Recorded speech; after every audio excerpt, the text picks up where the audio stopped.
세상다 관인도 대바사들은 나로래 지 자외 대바 所以声 가시를 闻称 니를 当中，가시를 시를라고 하는 반다체네 자외呃，대바사 지 드는 텔레야 야바르 有 대바 分成根本部派，소소 같은 데2种，봐. 或者是4种，或者是18种，18个部派等等，有很多种不同的分别。 근데 인도다 근데 대바 망고 디조다 치수 매버 차수로 마도 엄마다 대바 망고 쉬지 예배 루지요 봐. 虽然说后来现在没有这样的아 18种部 대동아라서 派延续 니망고 下来， 자외 但是在当 대바디서 时呢，这些都 년도에 대바 是 님바 存在的。 사람들에 대조당 당 알아도 티베 첨버서 말베 티베 첨부 버로래야 지금 대바 간제예 버디 然 나도 后 생게 很多人呢，也并 대조도 没有 말이야 去认真去想要了解跟思考，就是部派佛教，或者说，다이냐 这些声 태어나고 闻 말로 称 삼다 和之后衍生出来 디니 的大乘 티베 佛教的 첨부에 关联 엄마이 性 나래다 到底是什么？ 티베 첨부에 다지 엄마이 나래다 되게 상월로 지哦，년도에 当我们 대바 说 디조당 大 대바 乘的律典也好，或 다 者是阿毗达摩也好， 중국으로 都 야버데 和这个声闻 디니 乘 대바 강로 或者说部派佛 디니 教 대바 알아서 是有 되게 深厚的一种关联性 된다는 的。 신 낭암 就是往上去追溯，往前追溯的时候，都可以找到它是属于哪一个部派的内容。 통매 군제라 써마 尤 다들 其 망고 像 치고 是 다는 신 大乘的龙 자리 树、 어딘 체외겠다 无 캠보디 着、世 기타 亲等等，还 다 有 대조 对 이바디 于 어디 샤다 藏地特别有恩 대조야 德 다 的 대바 거루 净命论 디니 师 딘체네 에네 等等阿底 대바 峡尊者， 거루지 가르쳐다 지 과바이네 안자 야나 들리지기 때 등주지가 나오냐 쇼체 那么他们都 에네 是当时在某一个部派当中的寺院中出家学习， 所以这些大师们都是在当时部派的某一个寺院里面的。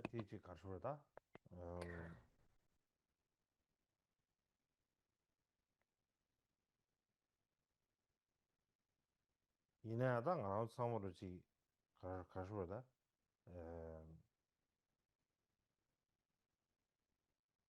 대바 지단년对 대바레 엔티나네지 대바 접기에 꼴이야 但是我们对声闻乘，尤其对于像声闻18部派、18部偶，其实都并不是很了解。我觉得这是我们的一个问题啊。稍等一下， 当然就是年对个대바 꼴이야现在这가르쳐 고도 시대 매버체 是吧 텔레야 롭종으로 시대 매버디 所以因为我们欠缺对于这个声闻乘或者部派佛教的认识，那为什么会这个样子？最主要是因为在藏传佛教当中，当我们在学习佛法的时候，并没有特别去学习有关声闻乘部派佛教的，无论是历史也好，或者是它的见解是什么，我们并没有这样的一个传统。而且藏传佛教呢，主要重视依止的是说一切有部的内容，所以大部分翻译的都是说一切有部的这些典籍，可以说其他部派的典籍几乎是都没有翻译到藏文的。那这也是为什么在藏传佛教里面是欠缺对于声闻乘或者说部派佛教的一个认识。那么，但萨迦班智达的这个著作，还有古敦的这个佛教史，还有达拉纳他的印度佛教史等等在这些藏传的大师里面的著作里面，其实也提到不少关于声闻乘部派佛教的内容。那么以噶举派来说，灭绝多杰第80法王也有在一部著作当中很清楚的详述了部派佛教的一些内容。但是整个大环境来说，就像一开始跟大家提到的，整个藏传佛教的这个教育体系当中，不只是现在没有，从过去就很少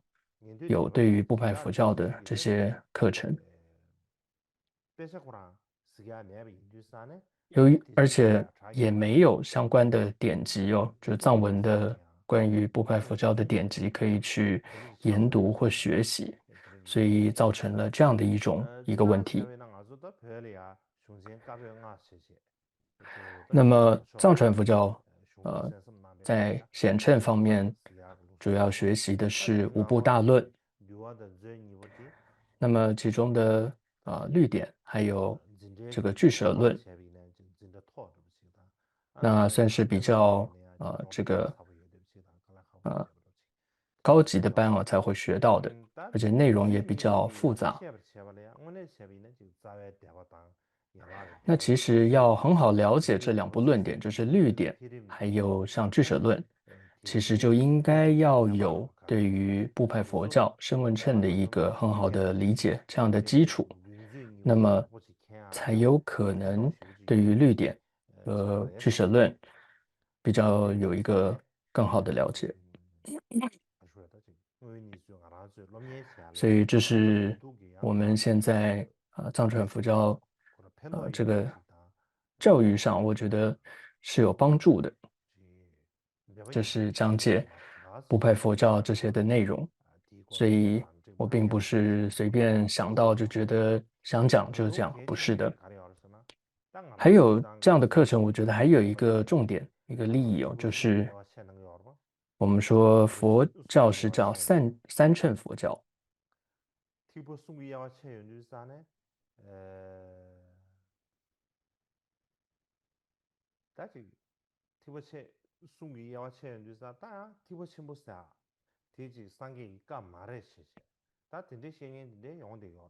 举例来说，三乘当中的大乘，也的确有一些学者、一些人认为非佛说，但是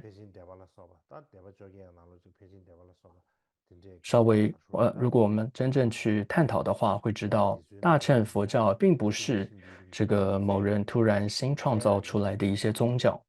而是都可以回溯到它依据的是部派佛教的某些内容。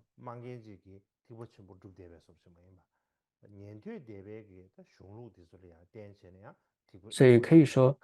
大乘佛教的很多内容你其实有的时候反而需要引据的是部派的一些内容来成立它的合理性。所以，我觉得这是为什么我们应该要对于部派佛教要有一个整体的了解，尤其我们应该要去认识到部派佛教和大乘之间的关联性是什么。而且我觉得这对于大乘佛教是正缘是清净的这部分来讲，就是反驳那些非佛说的说法，了解部派佛教也是一个很重要的关键。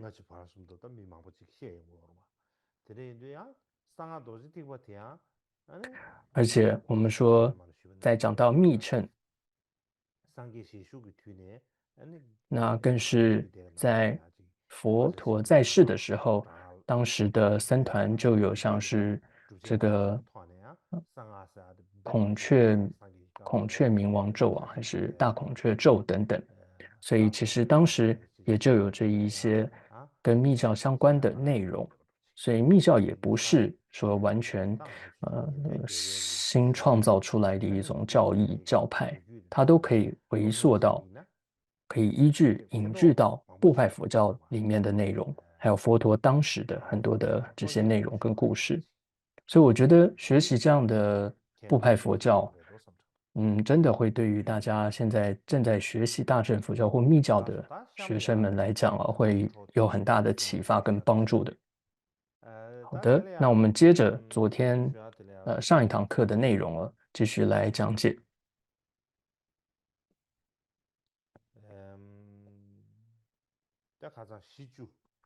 我们现在还在讲述这个这个叫时事的内容。那么很快要进入到这个结语的部分，但在这之前，我想提一下一点，就是说阿难在佛灭后的教团当中的影响力，呃，这个部分。这个佛陀在涅槃后，100年，也有说是200年之后，举行了这样的一次集会，就是我们说的前面几堂课在谈的第二次的结集。这个第二次的结集哦，在佛教史上是具有很重大的意义的。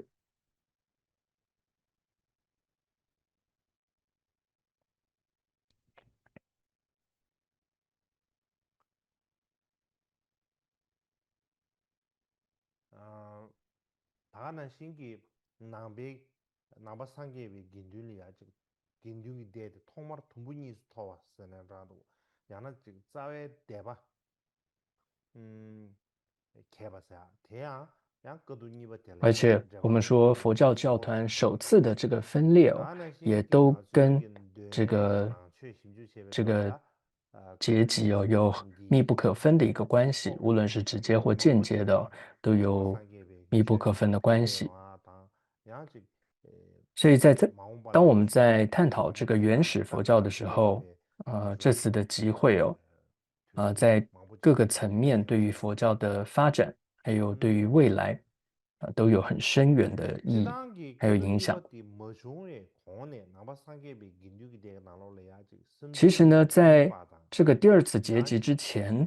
我们可以看到佛教历史当中也有记载哦，就是佛教的教团其实已经存在了一些分歧，还有对立的。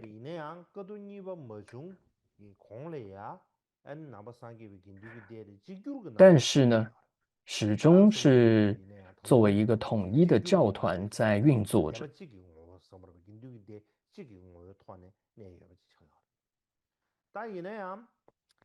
但是，就像我们这几天谈到的时事这个问题的出现啊，就让这个看似统一的这样的一个教团内部，总之当中的这种分歧哦，就浮上了台面。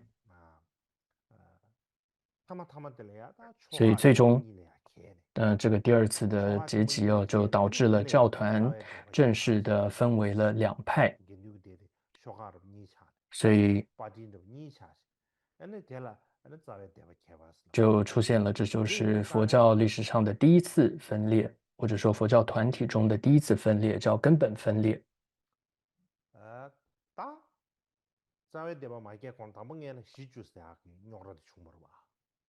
所以在根本分裂之前，最主要就是因为这时事的问题出现。所以当初，我们可以看到历史上为了调解这个时事的问题，所以僧团呢，东西方的僧团，他们就这个第二次的结集，然后同时就在教团中呢，当时总共有几万个这个比丘。但是如果说这么多的比丘，甚至阿罗汉有几百、700个阿罗汉，全部要一起讨论的话，辩论的话，那是会非常花时间的。所以东西方的教团中，就特别选出了这个8名长老，或者说叫8位这个像仲裁者一样的。来，可以说主持这样子的第二次的阶级，所以这8位长老是非常具有代表性的。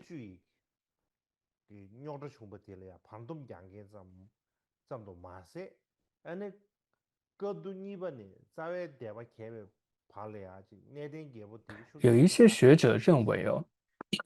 这8个长老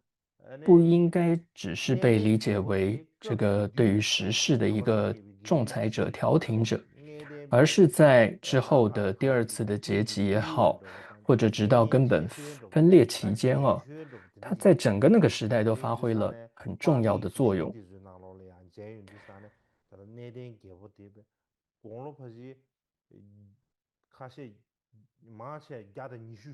而且呢，我们看到巴利的藏经里面记载啊，这8位长老有的都120岁，有的140岁哦，都可以说是真的是很重要的长老了。所以能够从这样的700位阿罗汉当中选出这样子的8名代表，或者说8名长老，他真的是非常非常的重要的8位长老。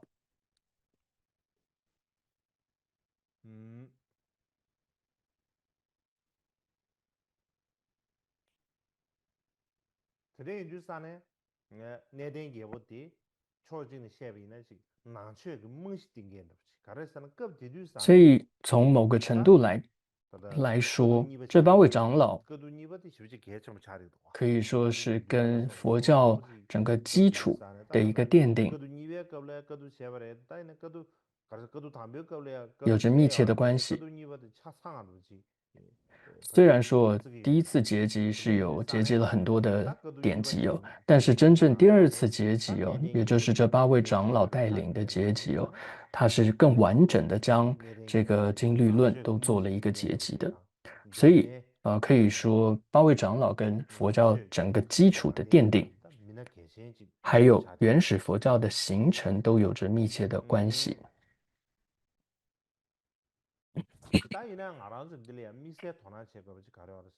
那这里我们值得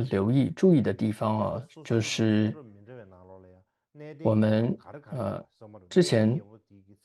有提到不同经典中关于这8名长老的这个名字哦，是有些出入的，但是呢，大致是相同的。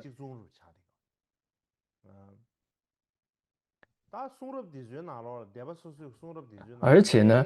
这些经典在列出名单的这个同时，还都特别提到哦，其中这8位绝大多数都是阿难尊者的弟子。那么，所以下面会有一个投影，就是我将各个文献当中所提到的这8位长老跟阿难的尊者的师徒关系是什么？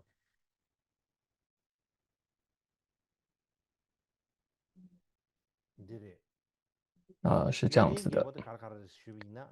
所以8位长老是一切去沙罗、布舍宗、婆搜村、离婆多、三佛陀、耶舍，还有修摩那这8位。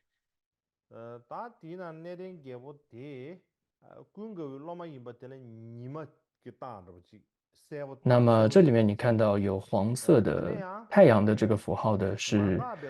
代表他就是阿难尊者的弟子。那有一个蓝色的符号，那个是代表他是阿那律尊者的弟子。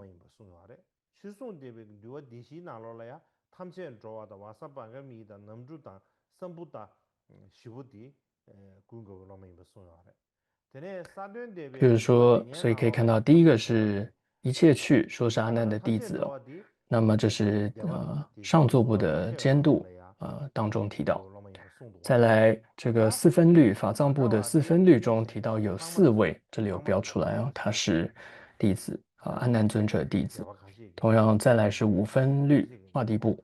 有提到，这是一切去是阿难尊者弟子。那么再来十诵律说一切有部，就提到8位当中有6位都是阿难尊者弟子。然后最后一个是南传导史里面提到其中6位是阿难尊者弟子，然后婆搜村跟修摩那是阿那律的弟子。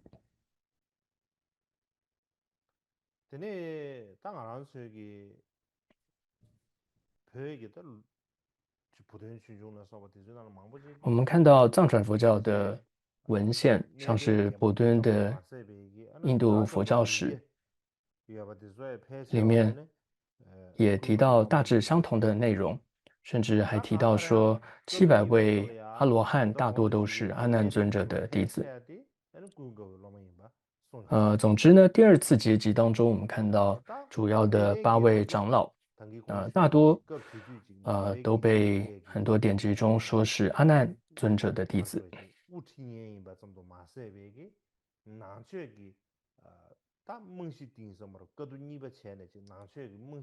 所以从这里可以充分的我们做一个推断啊，就是说他们不仅在当时的整个佛教教团中担任重要的角色，而且也对于就像刚刚谈到佛教基础形成，就之后的基础形成的这个时代啊，也发挥了巨大的作用。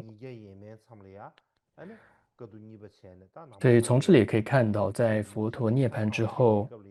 至少100年的佛教的奠基时期哦，对教团整体运作具有重大影响力的是谁呢？就是阿难尊者，还有他的弟子们。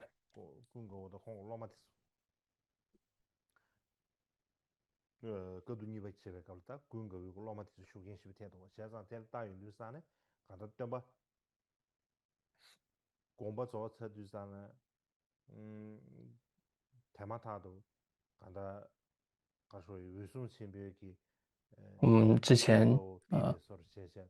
历史讲佛陀涅槃之后的历史也有谈到，当时佛陀涅槃没有多久，大迦叶尊者就把阿难尊者赶走了。但因为当时后来总之大迦叶尊者年纪也大了，他就先过世了。那后来呢，整个教团也都是阿难尊者在运作管理。所以你可以看到，在佛陀涅槃后至少100年的期间啊，或者200年期间，都是阿难还有他的弟子们发挥了很大的影响力。那么接着我们就对于时事做一个总结。所以主要是这时事呢，在讲的内容是什么呢？就是探讨佛陀涅槃后100年或者说200年发生的这个时事之争。它的背景是什么呢？就是佛教从中印度向西扩展，然后在东西方形成了不同的风格，主要在戒律方面，而且主要当时是耶舍长老他到了这个毗舍离城，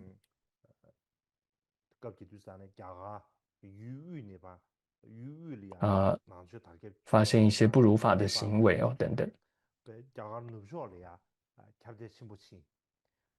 所以当时整个印度佛教的这个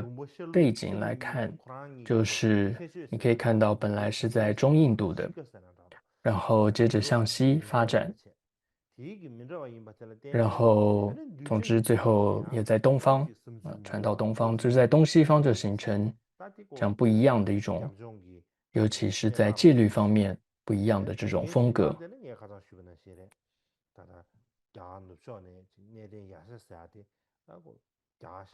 所以这个大概是时事的背景。再来，事件的起因是什么？就是有一位耶舍长老，他到了这个东方的毗舍离城，就发现呢当地的这个八耆族的比丘开始接受这些金钱的布施，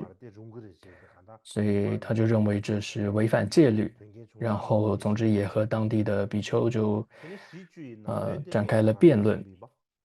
然后这是起因哦。那么时事的内容是什么呢？我们在前一堂课中有比较详细的讲过了，就是主要包括了像接受金钱，还有像午后能不能够进食等等10项这个关于戒律能宽松化的这种要求。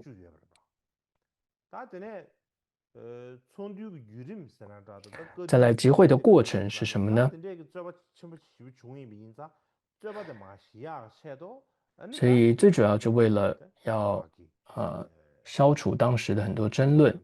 平息那样的争论啊，所以东西方就召集了700位长老，还有大约2万名的这个比丘僧众，然后最终呢选出了8位代表，然后来进行辩论。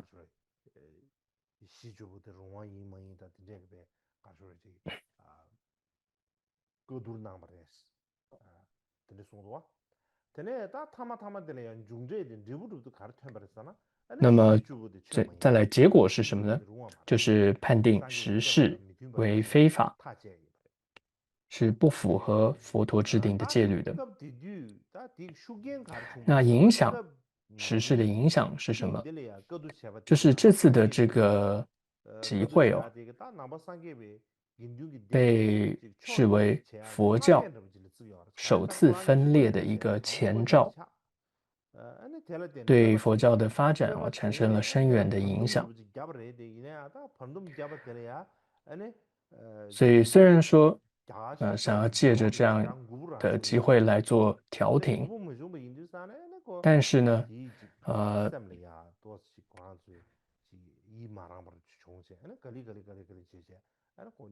但是还是并没有真正达成这个共识哦，所以就分成了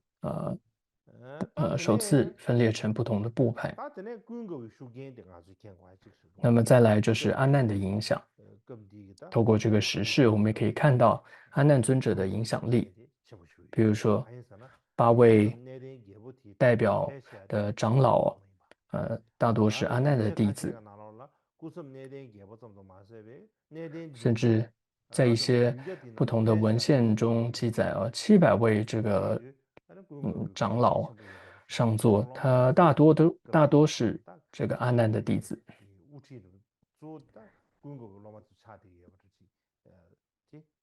所以可以看出来，当时阿难还有他的弟子们对于佛灭后的教团的影响力是非常大的。那么这个以上就是时事的一个总结。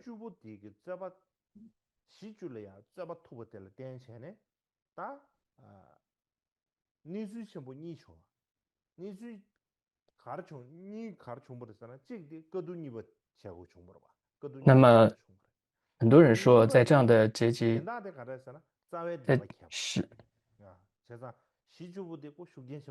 这个时事出现之后，一个就是造成了第二次的结集，同时呢也造成了这个部派的分裂。那这是按照了上座部的说法是这样子的。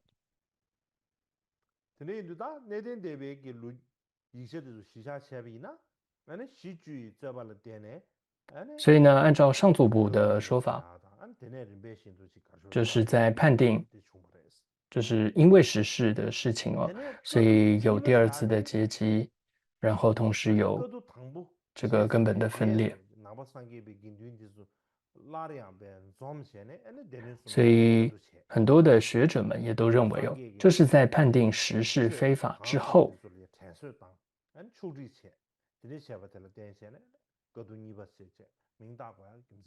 就趁着700位的上座长老还有2万僧众都在场的时候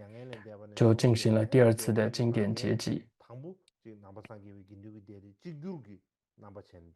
然后同时呢，也说造成了分裂，就是前面所说的。所以其实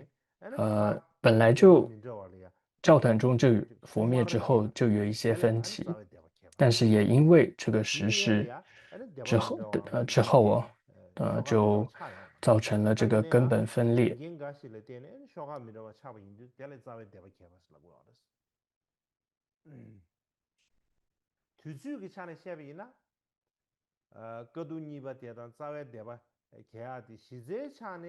从时间上来说呢，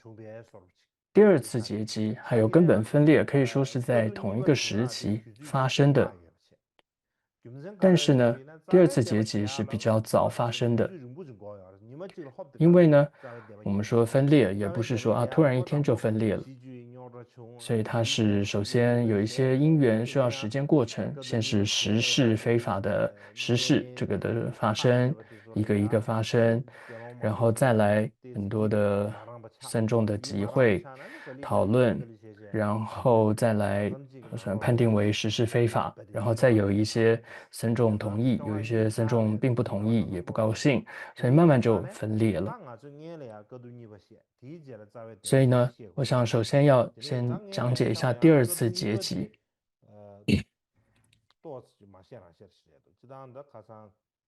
所以讲到这里就不得不说一下这个第二次的结集的内容。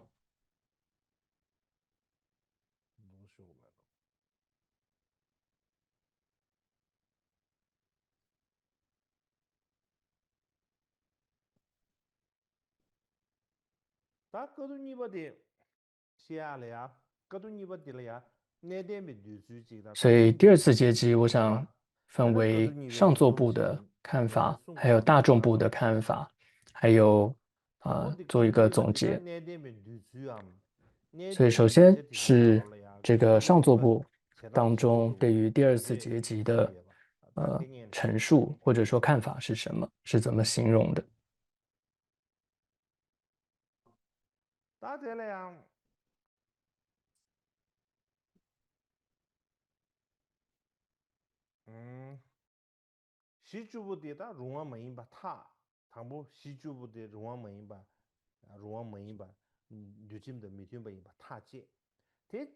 所以这个上座部的看法就是，总之呢，在判定实施非法之后，所以当时因为很多长老上座，他们讨论嘛，然后判定实施非法，所以就趁着这700位的上座长老还有2万僧众都还在场的情况之下，所以与会的大众就共同进行了第二次的经典结集。当时呢有700位比丘僧，然后聚集在这个毗舍离这个城中，来进行第二次的结集。那么因为发生的地点就是在毗舍离嘛，所以就称为毗舍离结集。那么以参与人数来看，也称为叫700结集。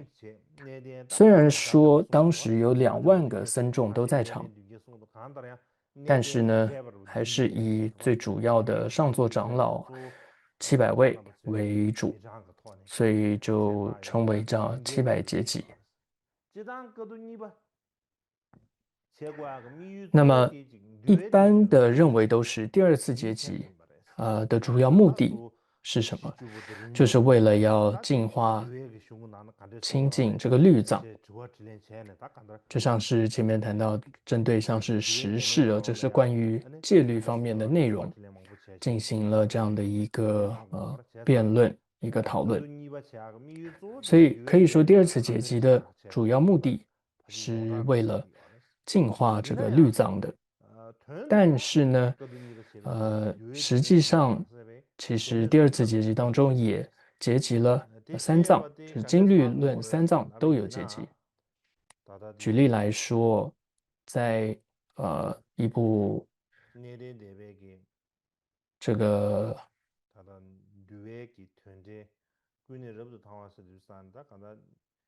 比如说一部上座部的戒律的注解叫《善见律毗婆沙》，它里面有这么一段话他说：萨婆迦比丘达大德，我等辈今因出法及毗尼，则取通3藏者。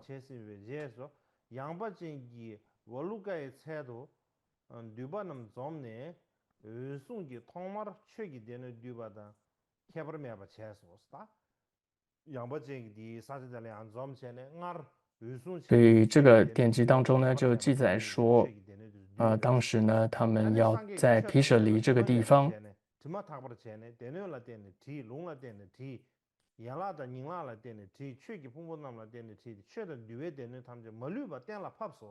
就是然后在毗舍离的这个婆利迦园中大众聚集，然后他们说，就像迦摄尊者第一次结集是一样，没有差别。然后总之将一切佛法中的污垢都清除干净，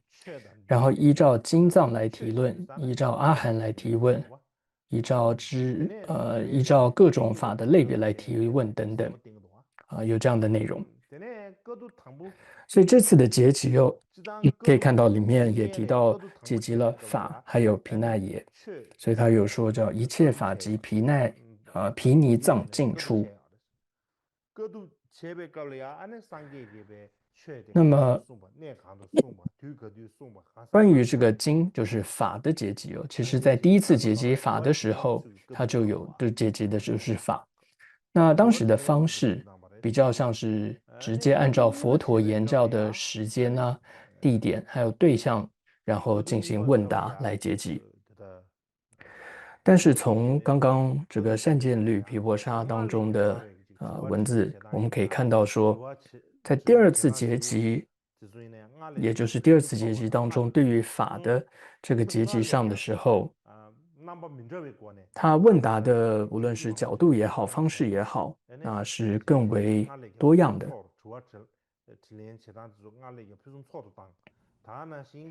而且也开始呢，比较系统化，就是可能有一些这个前后次序不清楚的，都将它做了一个系统性的整理。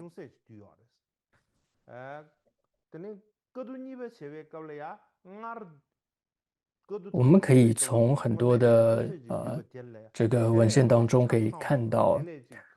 虽然在第一次结集当中，稍微有收集的那些论藏，到了第二次结集的时候呢，就更为成型的一种结集，更为完整。所以说，第二次的结集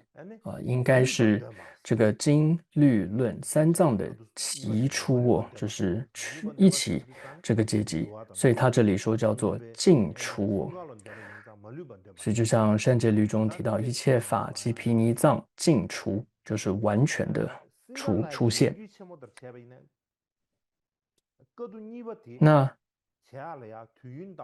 依照这个斯里兰卡的这个大使的记载这次的结集，据说时间跨度有这个达8个月之久。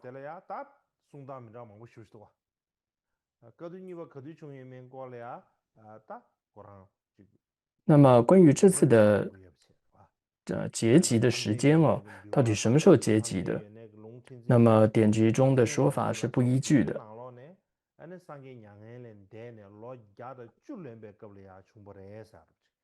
那么像说一切有部的十诵律，还有根本说一切有部的毗那耶杂事，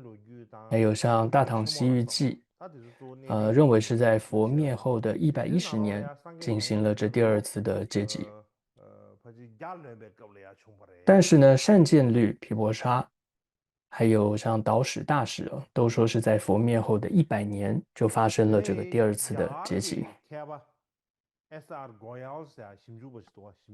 那么印度有一位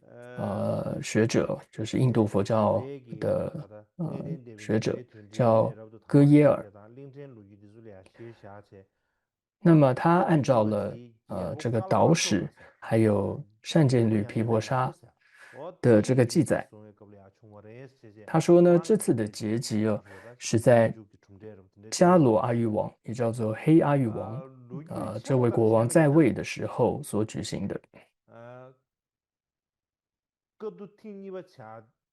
那么另外一部刚刚引用过的这个文献叫《大使》那么也记载说这次的结集是由这位叫黑阿育王，就是迦罗阿育王召开的。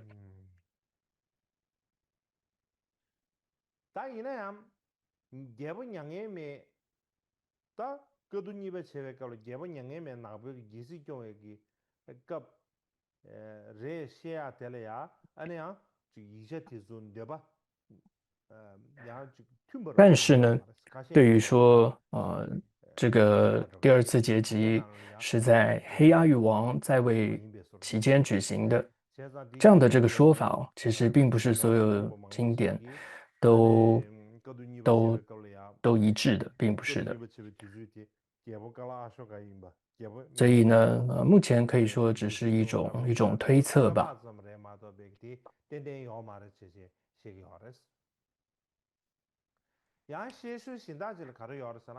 另外还有一个传说呢是什么呢？就是在第二次结集之后，当时这个东方的，就是在毗舍离城的这些八旗族的比丘，他们心中是不满的，所以他们自己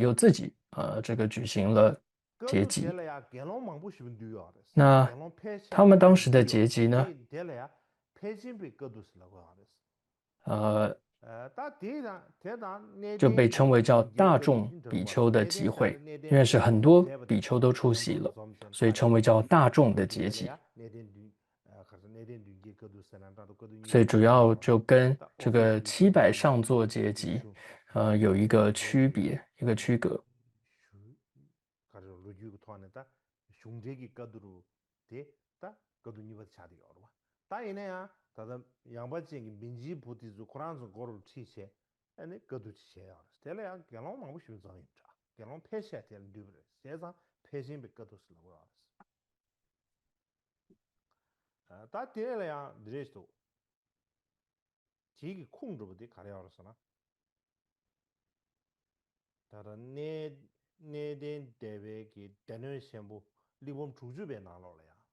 同样，我们可以在南传的大藏经，也就是导史当中有这么一段记载，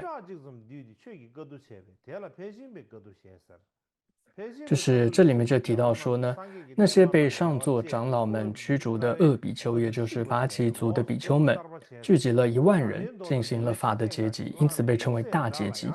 参与大结集的比丘们违背了佛陀的教法，破坏了根本的经典记录，另外制作了新的典籍。他们将深奥的经典和戒律的一部分拿出来，另外制作了相似但不真实的经典和戒律。这是导史里面的一段记载，这个白话。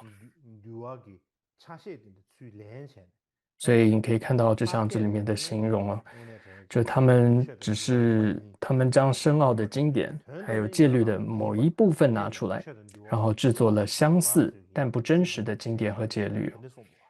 所以，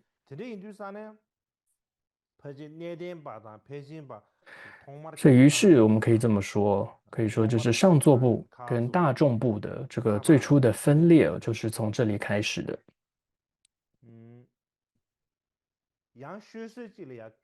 还有一个说法，据说呢，当时的毗舍离的国王，他主要是支持大众比丘的，也就是东方的这个比丘，所以呢，他就将这个西方的上座比丘就赶走了，驱逐。这也是为什么我们说这个上座部还有大众的比丘，上座的比丘跟大众的比丘就比较带有一种地方性的地域的色彩。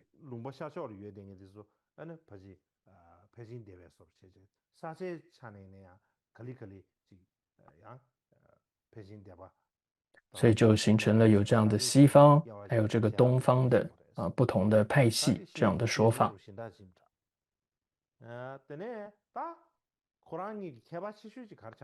那么西方和东方就是可以说上座和大众吧的差别在于什么呢？就是西方系的这些僧众是叫做轻重等持，就是无论是对于轻或者重的这种戒律都是平等一对的重视。譬如说对于饮食等等这些细节很轻的这些戒律，但也非常非常的重视。他们认为要跟重戒一样，同样的去受持。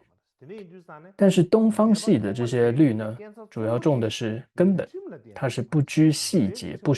拘细行。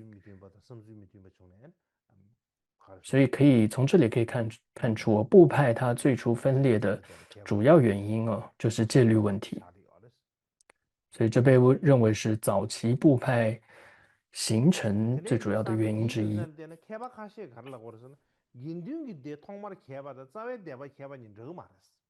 所以由于这个原因，一些学者认为僧团的初次分裂还有根本部派分裂两者是不同的。就说初次分裂可以说是可能一直都有的一点的，都是存在的这种分歧分裂。但是根本部派分裂，它是需要时间的，它是在很长时间的累积之后，然后无论是在戒律上、见解上，然后造成了完全的一种分裂，所以就有所谓的根本部派的分裂。那上面这些，总之都是上座部的一个说法。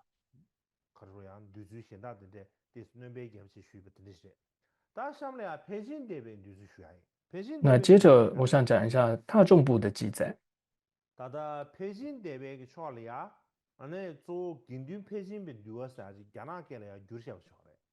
那么摩诃僧祇律这主要也是中文里面，中国佛教里面中文才有。总之呢，在大众部的摩诃僧祇律呢里面呢，并没有讲到第二次结集的发生时间，它只记载了什么呢？就是第二次结集的原因，也就是因为有僧众祈求这个金钱财物，因为这样的事情而产生争论。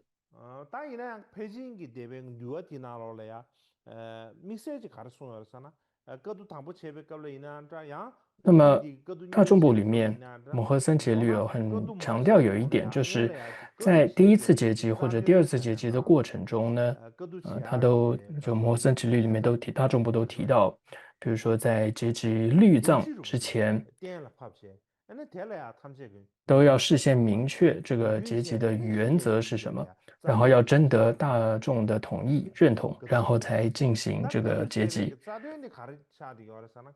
那结集的原则是什么呢？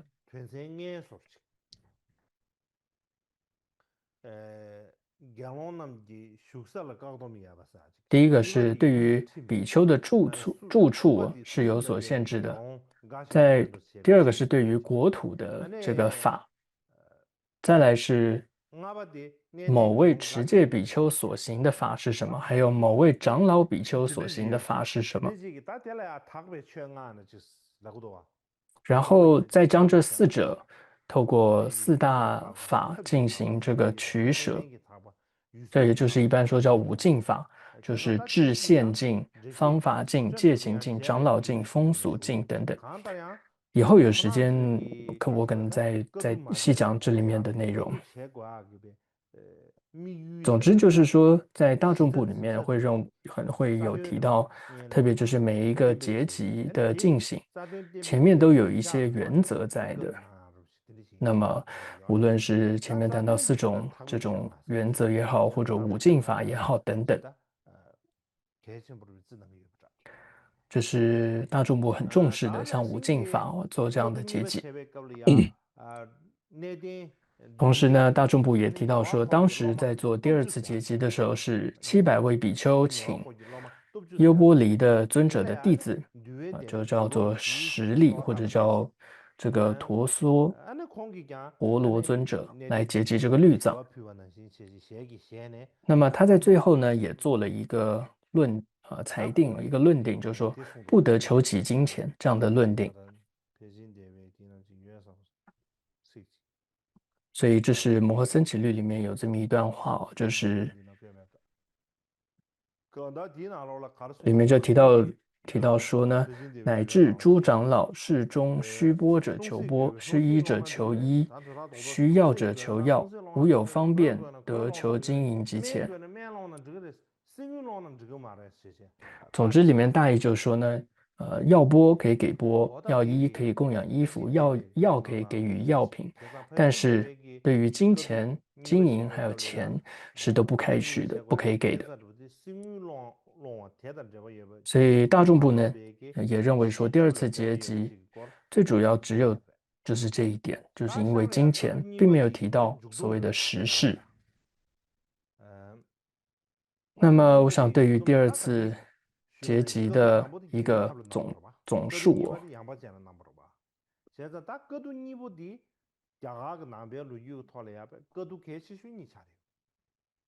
我们说2次的结集的一个总数，这是第一次跟第二次结集。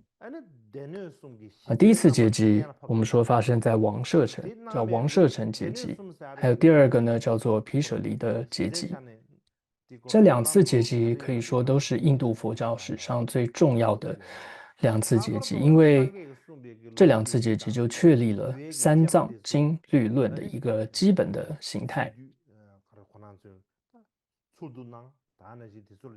尤其是在这两次结集都对于佛陀的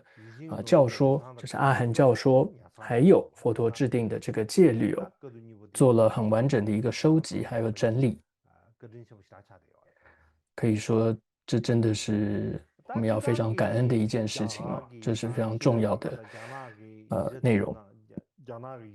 同时呢，根据像古印度，还有像这个中文里面的，还有斯里兰卡很多的这些巴利典籍的记载，在印度在那之后呢，还有其他几次较大规模的结集，所以不只是这两次结集而已，还有其他结集。但是呢，这些其他的记载，结集的记载，大多是单方面的某一部文献的单独的记载，所以不像是头两次的记载，是大家公认的。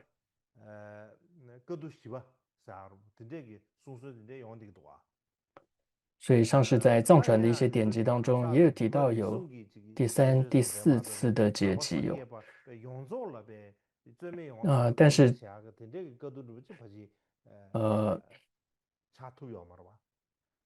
所以总之呢，像普敦的印度佛教史、布顿佛教史就提到说，像第三、第四次结集呢，就提到说，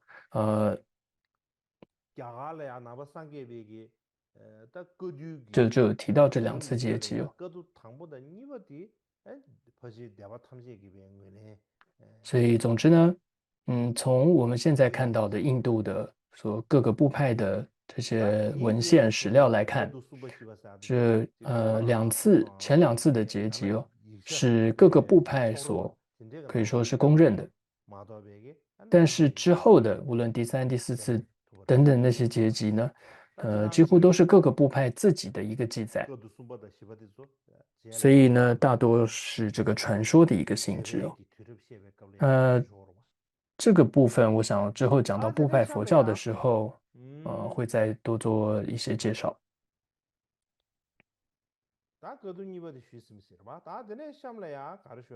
那上面就讲完了这个第二次结集的内容。那么接着我想谈一下是第二结集的有关大天武士的一个内容。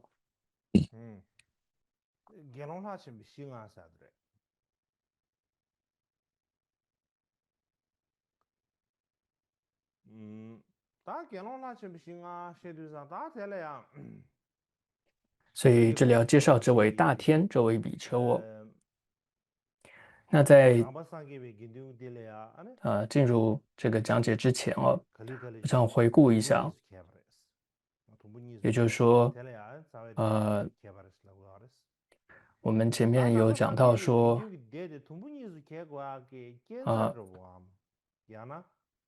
我们看到佛教尤其原始佛教之后呢，我们之前课程有谈到原始佛教，那之后也有谈到了第一次分裂，也就是根本分裂。那导致根本分裂的原因，南传跟北传佛教的文献说法是不同的。像南传是指说像斯里兰卡泰国等等，那北传文献主要是指像中国、韩国、日本，或者像藏传佛教可能也包含在北传吧。所以总之呢，南北传佛教的文献对于根本分裂的原因是什么，是有一些不同的看法。那么南传佛教大多认为说，大约是在佛陀入灭100到200年间，这时候东西方的比丘对于戒律产生了分歧，所以就出现了世世之争，我们之前谈到的哦。所以以长老为主的这个西方比丘上座的这些比丘们赢得了辩论，确立了实事非法。接着呢，这些上座的长老比丘为了要亲近这个戒律又进一步对于戒律进行更加细致全面的一个整顿，所以就在毗舍离也就是实事争论的这个地点展开了第2次结集。那这是南传的认为，但是在北传的文献当中呢，说导致根本分裂的原因并不是时事，甚至呢时事之争在很多文献当中根本没有出现过。那么根据北传的说法，到底是什么导致了佛教第1次的分裂也就是根本分裂呢？也就是大天五世哦。所以在讲大天五世之前，这是哪5个世之前，我们要先了解一下这个大天他是谁也要对于大天这位比丘要有一些认识。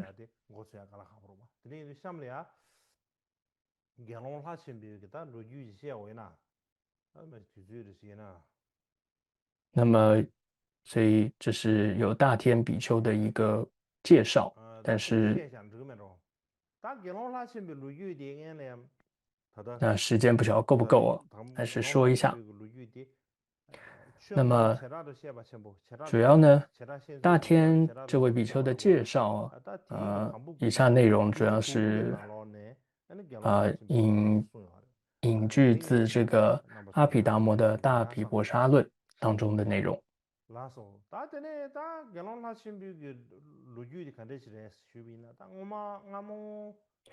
那首先是有关大天他的一个身世他从前是在这个印度的墨土罗国，那有一位商人，他很年轻的时候就娶妻，然后生子，那么就生了一个这个相貌很端正、非常好看的这个儿子那就取名为大天，就是摩诃提婆。但是呢，这个孩子在出生后不久总之这个商人因为他要经商嘛，就又到外地去了，所以他就带着他的财宝又继续就离开家到外地去经商，而且很多年都没有回来。那这段日子当中呢，这个儿子也长大了。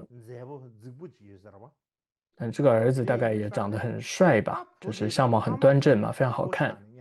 但结果呢，他就跟母亲发生了不正当的关系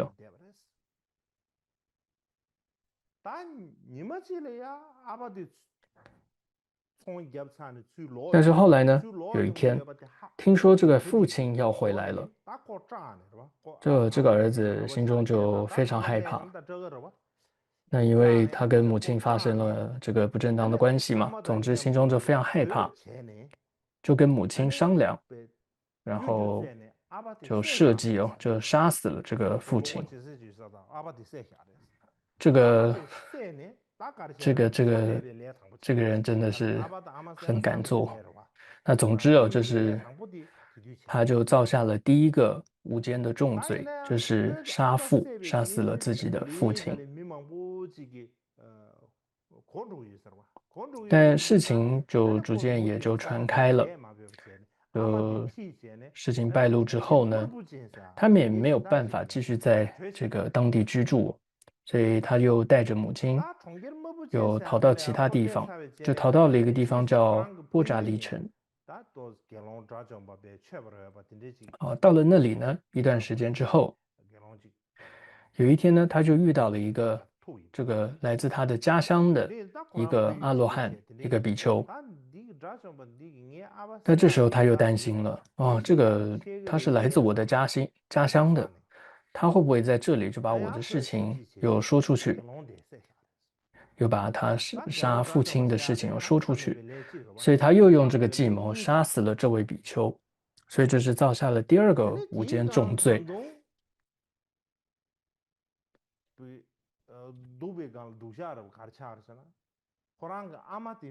之后呢，他又看到什么呢？母亲跟别的男人又亲近了，他非常非常的生气，他就愤怒的对他母亲说：“我为了你造下了2个重罪，这个流落他乡，然后呢，可以说受尽了这种艰难的困苦。现在呢，你却抛弃我，然后另结新欢。”那这样的这种背叛谁能够忍受啊？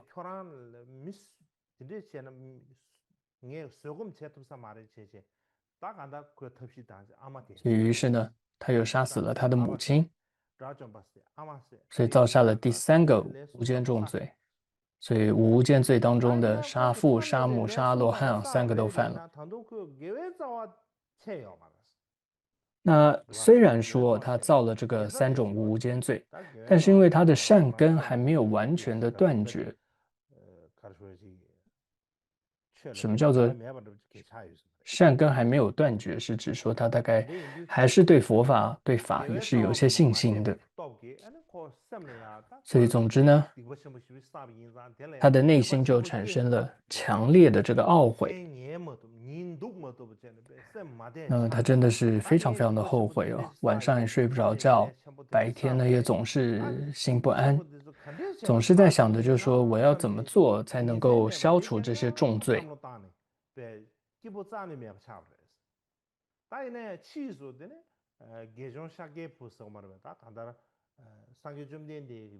之后有一天，他就听说释迦牟尼佛的这个弟子们有这种消除罪业的方法，所以他就去寻找，他就到了一个寺院，叫做机缘这样的一个寺院，机缘寺。来到寺院门口之后，那他就看到，门外有一个比丘，就正在那边，缓步经行，然后口中呢念诵着这些偈颂。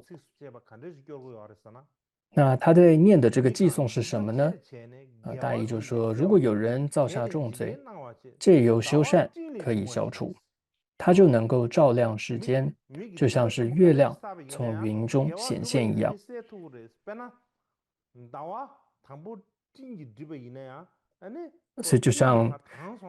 所以这个颂文就说，就算造作了很大的重罪但只要修善就可以尽除，就像是月亮能够从这个乌云当中显现出来一样的。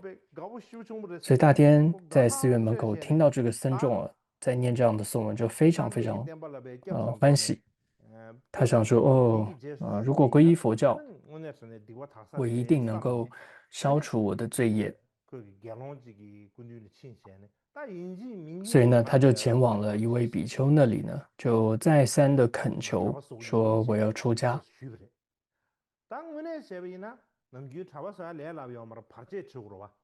那比丘呢，见他很诚恳也就没有详细询问就让他出家了。但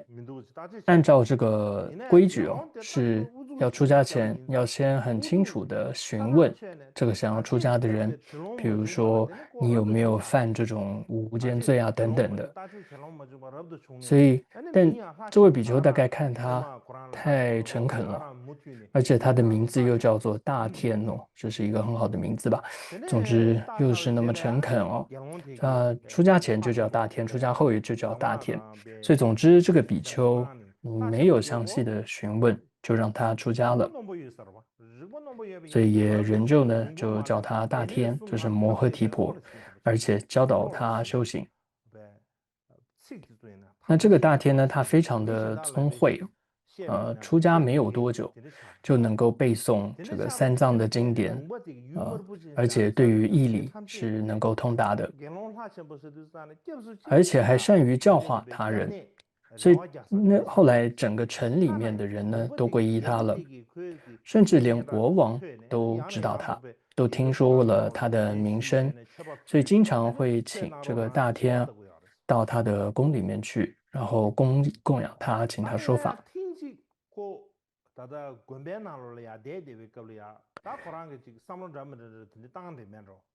但是呢，那么他接着就有5次的邪见啊。第一个邪见是关于这个漏尸的部分，就有一次呢，他在这个僧团住处的时候，大概是在做着不正的思维吧，所以他在梦中就遗精了。但是呢，他大天之前又一直自称说是阿罗汉。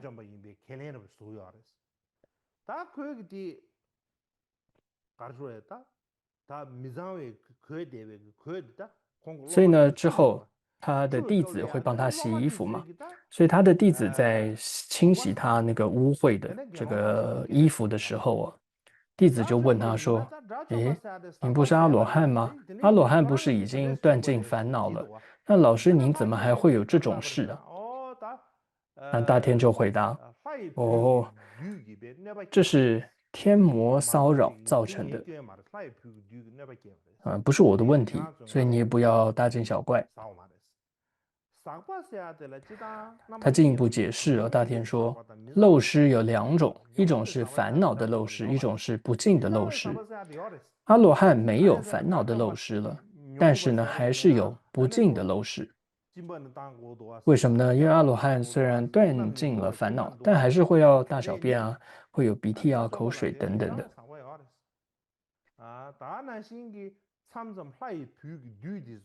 而且呢，天魔常常会嫉妒佛法，所以看到修行的人就会去破坏，所以就算是阿罗汉哦，也会被这个骚扰的。所以我的这个漏失呢是天魔造成的，所以你不用怀疑。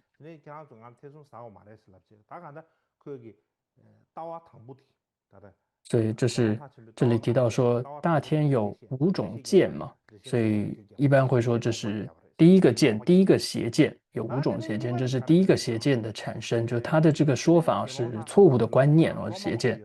是大天的第一个邪见。大天的第2个邪见是关于无知的。所以总之呢，大天呢他有一个习惯，他为了让这个弟子们很欢喜亲近他，所以呢他会用方便法哦，次第的告诉他们说，授记他们，你得到了4种沙门果位，比如说这个弟子来就跟他说，为他授记，你得了这个伊来果，另外一位说得了不还果，等等等等。那这时候的弟子也疑惑了，他们就顶礼他请问说，阿罗汉不是应该有自证的智慧吗？为什么我们都不能够自知呢？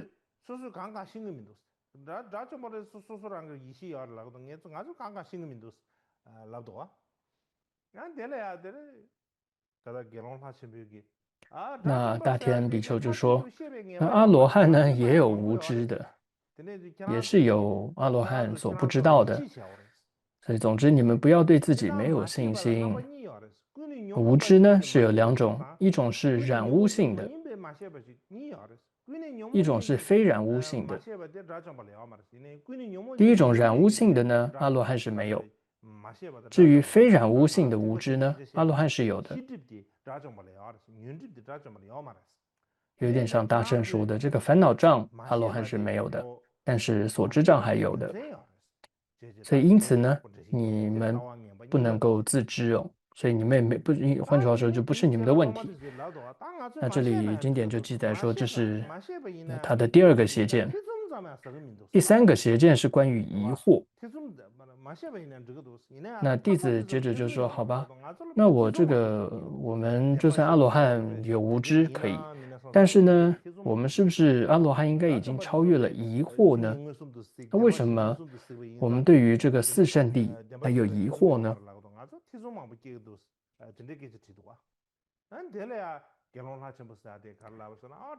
那大天比丘又说，阿罗汉呢也有疑惑的，疑惑有2种，一种是随眠性的疑惑，阿罗汉已经断除。第二种是对于处与非处的疑惑，这个阿罗汉还没有断除。就连独觉声闻都还有就连独觉都还有这种疑惑呢，更何况是你们声闻弟子，对于这些真理，当然还是有疑惑，所以你们不要看轻自己。这是他的第三个邪见。第四个邪见是什么呢？是关于他人引导方面的邪见哦。这后来呢，当弟子们呢在阅读经典的时候，看到经典上说阿罗汉有智慧之眼，对自己的解脱能够自证自知，他们就去请问这个老师，就是大天，如果我们是阿罗汉，应该要能自己证知啊，那为什么只是因为老师让我们入定，我们自己却没有现证的这种智慧能够自知呢？然后大天就回答说，有些阿罗汉呢，他只能借由他人的引导而入定，他没有办法自知的。比如说舍利佛智慧第一，大目犍连神通第一，但如果没有佛陀的授记哦，他们也不能够自知的。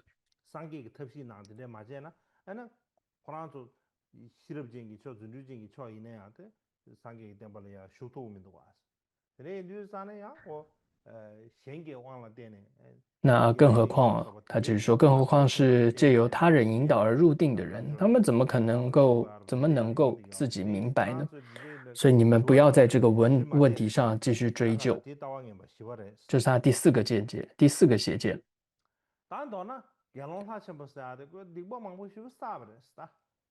然后，那么第五个邪见是关于道的升起哦。所以虽然说大天他造了很多的恶业，但因为善根没有断，总之后来哦，他也还是在僧团里面嘛。譬如说他在半夜呢，也还是会想到，哎，自己罪业深重，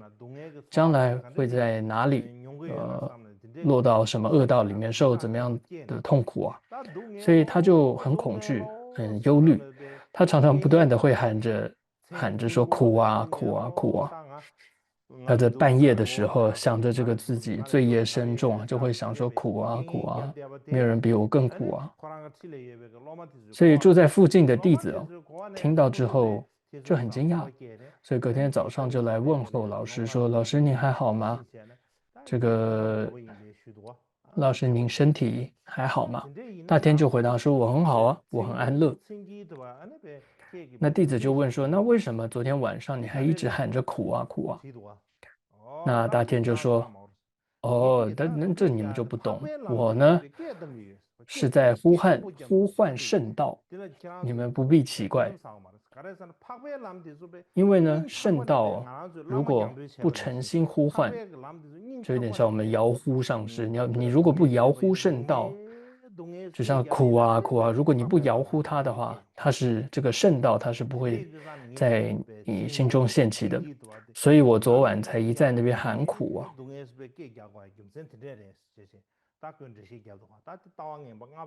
所以这是第五个邪见。